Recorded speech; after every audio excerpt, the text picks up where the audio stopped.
guys, Christian the Hammer Card Man coming at you with my Orcust deck profile today. Now this is technically pre-Eternity Code, even though Eternity Code for some people has been released. There's some people that got like early access to it.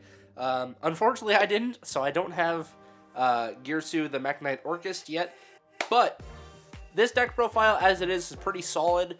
Girsu is just going to add a lot more consistency to the deck, and hopefully once I get my copies of ETCO, hopefully I'll be able to get my own copies of Girsu the Orcust Mech Knight, and I'll probably end up replacing this first mechanic here, or this first guy here, but this is actually essentially one of my starters, but we'll go ahead and get into that in a second. Before we get into this deck profile today, you guys be sure to go hit that subscribe and bell notification down below so you can stay updated on future content like this, and you might as well hit the like button while you're there so that other people can see this video too. And while you're down there, you might as well also go check that description to see all the links down below to all the other members of the Coalition of Scrubs, which is another channel that I'm part of, where me and other Yu-Gi tubers get together and just make you guys some awesome Yu-Gi-Oh content. So be sure to go subscribe to everyone else, check out their channels. They all got some awesome content. They definitely deserve the support. So without further ado, let's go ahead and get into today's Orcust deck profile. And also I'm using a new setup today, so if this looks a little bit different, you know, that's probably why I'm doing it kind of backwards. But I'm working with a different setup, and actually I kind of think it's a little bit better than the last one. So we'll see how it goes.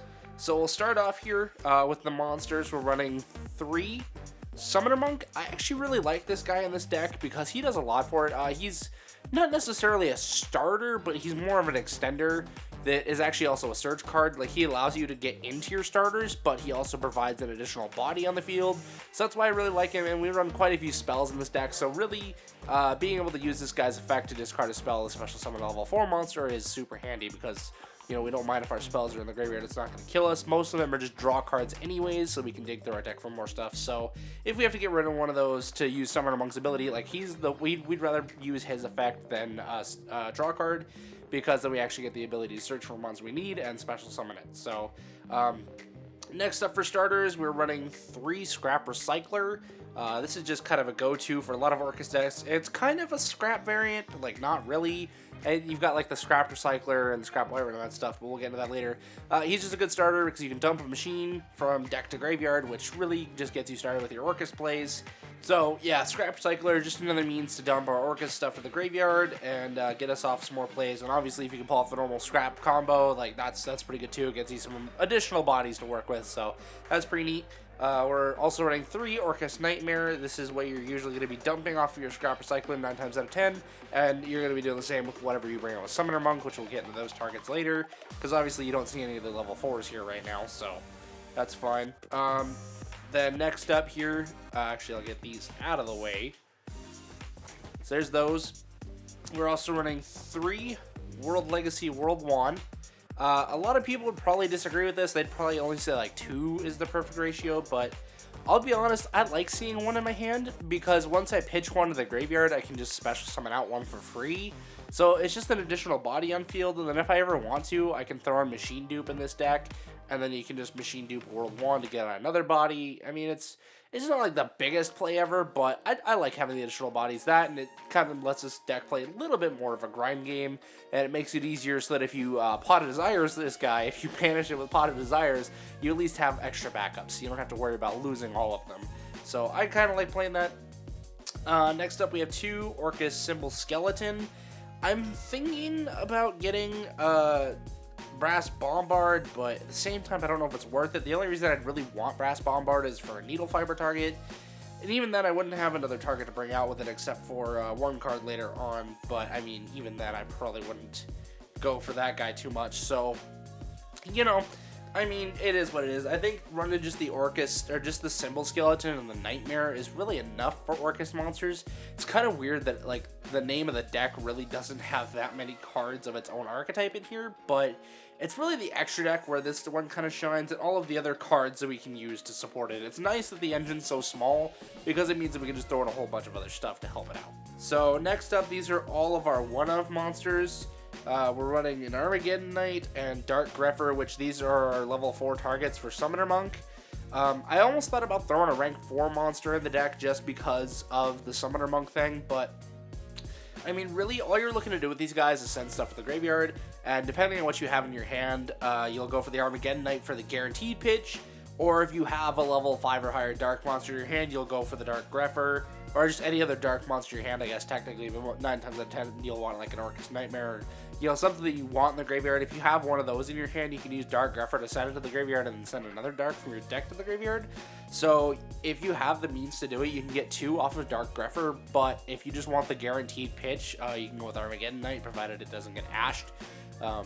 So that's pretty good. The nice thing about Dark Grepher, though, is that he can special summon himself from the hand if you have that means too. So I draw into him a lot more than I honestly expected to with him just being a one-of. So, I mean, it's pretty impressive. Then next up, as part of the scrap combo here, we're running 1 Mecha Phantom Beast O-Lion. So with O-Lion, if you don't know the scrap combo, it's literally just using Scrap Recycler, sending him to the graveyard, getting yourself a token, linking it together with Scrap Wyvern, and, pulling out a Scrap Golem and doing some other shenanigans that I'll probably show in, like, test hands later on. So you just need one of them, really. And he's the only reason I'd really run a Needle Fiber in the deck, is if I had him and Brass Bombard, but I really don't think it's running the Brass Bombard because he's kind of a brick. I mean, O-Lion is to an extent, but, it is what it is. So, next up, we have Scrap Golem, also goes in with the Scrap combo, because once again, I mean, your whole goal is pulling him out and your Scrap Recycler so you can send multiple things to the graveyard, and having an additional couple bodies on field. So actually really good for the deck. I like having it. We have one of Gizmek Orochi, the Serpentron Sky Blaster. So Gizmek's just kind of a free dark body for the deck. I mean, you're not really using him for anything else other than an additional free summon. Just because, I mean, you just banish top 8 off of your main deck face down, and you special summon out a 2450 body, which is not too bad of stats. It's also a level 8, so if you want to use that for some plays, you can. And then also, if it's on your field, not in the same turn, you can banish the top 3 cards from your extra deck face down to pop a card, which, once again, really doesn't come up, but if it does, it does. It's just, once again, the additional body. You can send it to the graveyard and use its effect to special summon it. That's pretty much what you're using it for. Last up for the monsters here, we just end up with 2 Ash Blossoms. That's all we got for hand traps. I was initially running a lot more until I started running the more combo starters, because I had to wait for them to come in the mail, so I might swap out a few other cards in here and put them for hand traps, but I have additional disruption in the spells and traps, which we'll get into right now. Alright, so moving on to the spells and traps. We're running 3 Allure. We're actually just going to start off with the draw cards here. So 3 Allure of Darkness, because we really don't care about banishing our monsters, especially face up. That means that we can still use them for pretty much all of our plays. So essentially this card just says draw 2. And like for this deck, that's really what it equates to, because banishing cards is actually kind of a bonus for most of these cases here. So really just good to be able to dig through your deck a little bit. Same thing with this one. This one's not quite as good, and I might end up taking 1 or 2 of these out. We're running double Pot of Desires, just because it is a +1. You just banish the top 10 face down, which I really don't like that much. It's not like one of my favorite effects. The only nice thing is that it synergizes well with Topologic Zeraboros. So I like it for that reason, and the fact that it's a +1, so if like I really brick, it can help. But most times I really don't, so I try to avoid using this card if I can, and it's just more so fodder for Summoner Monk to discard, so that's kind of about what it's there for. Next up, we're running double Orchestrated Return, because once again, it just says draw 2, and I mean, you're going to get a plus off of that most likely. Like if you have a Nightmare or a Symbol Skeleton in your hand, you can just use that to pitch one, or use this to pitch one of them and draw 2 cards. So really actually a good card. And that you can also set it with Galatea, so there's a whole bunch of different targets you could actually use this card with to draw 2 cards, and then just, go off with even more combos and just further extend your plays. So I really like Orchestrated Return. Since it is a hard once per turn card, though, we're only running it at 2, like Desires. Next up, we also have 2 Orchestrated Babble. A lot of people I've seen only like to play this at 1, just because it is so searchable with Galatea. The issue is that I don't want my Galatea getting ashed, and at the same time, I also don't mind drawing into this, because then if I pull out the Galatea, I can just search a Crescendo instead, or a Return if that's more so what I need. So I really don't mind having 2 of these and like drawing into one. It's not as big of a brick as a lot of people think. I don't want to run 3 though, because I don't want to draw like multiples, so I think 2 is kind of the ideal ratio. It's what's worked for me so far. Like I said, if I need to search with Galatea, I can. If I don't, then I'm going to search Crescendo. So it just kind of works out.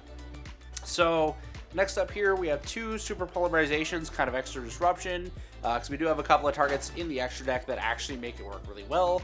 I might throw in another one later on, given I get space in the future, but for now, it's just going to stay as it is.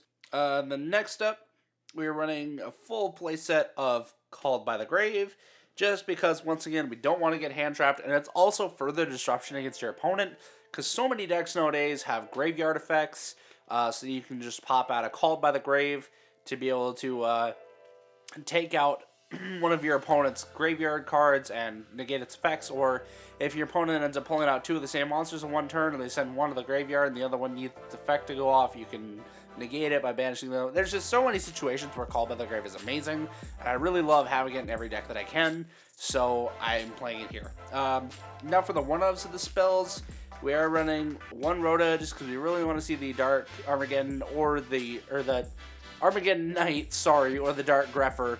So this gives us basically 3 total copies of warrior monsters that'll pitch stuff, also including the Summoner Monk that makes it like 6. So that's really handy there. Then we have 1 Foolish because this card on its own is like a 1-card starter. Basically anything that sends our Orcust Nightmare to the graveyard is an Orcust starter.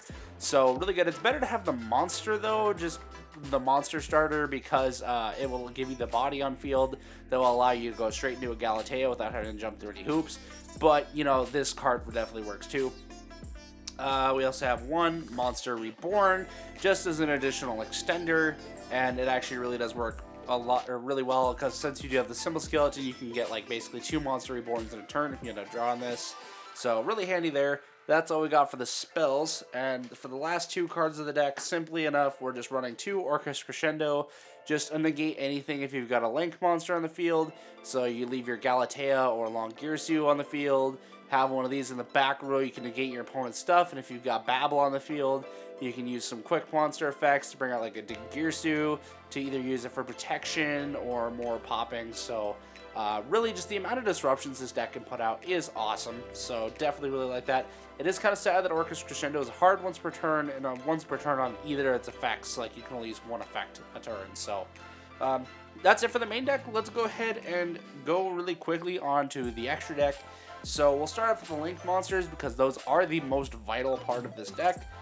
So starting off here, we are running 2 Galatea.